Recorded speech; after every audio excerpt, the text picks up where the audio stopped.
স্বাগতম ভুয়া খবরে, আমি রেশমা ঋষি। আজকের প্রধান সংবাদ, দর্জির কাছে এখন কন্টেন্ট ক্রিয়েশনের কাছে।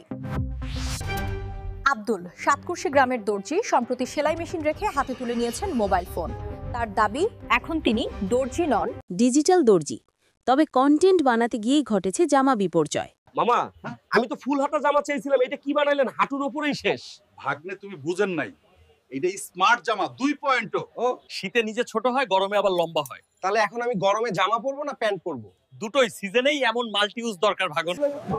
আমি এখন দাঁড়িয়ে আছি দর্জি আব্দুলের দোকানের সামনে। এখানে এখন জামা বনাম হাফ প্যান্ট বিতর্কে এলাকা জুড়ে উত্তেজনা। গ্রাহক জয় এতটাই ক্ষুব্ধ হয়েছেন যে তিনি আব্দুলের মোবাইল ফোন নিয়ে দৌড় দিয়েছেন। স্থানীয়রা বলছেন এই ঘটনাই হতে পারে পরের ভাইরাল কন্টেন্ট। চলুন এই ব্যাপারে জানা যাক কর্মকর্তা মামুনের কাছ থেকে। আমরা দেশের সীমানা দেখি, এখন মনে হচ্ছে জামার সীমানাও দেখা লাগবে। তদন্ত চলছে, 7টা 2.2।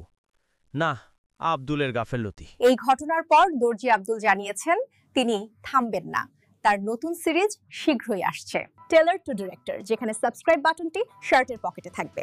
ততক্ষণ পর্যন্ত ভুয়া খবরের সাথেই থাকুন।